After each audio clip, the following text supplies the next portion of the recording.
जानते हैं, द्रास सिर्फ भारत का सबसे ठंडा शहर ही नहीं बल्कि पूरी दुनिया में दूसरा सबसे ठंडा बसेरा है।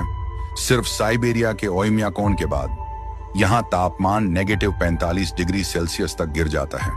बर्फ से ढके पहाड़ों के बीच बसा ये छोटा सा गांव कड़ाके की ठंड में भी जिंदगी की रफ्तार को धीमा नहीं पड़ने देता। सोचिए, इतनी ठंड में भी द्रास का बाजार खुला रहता है। ये है दुनिया का सबसे ठंडा बाजार जो -45 डिग्री सेल्सियस में भी खुला रहता है।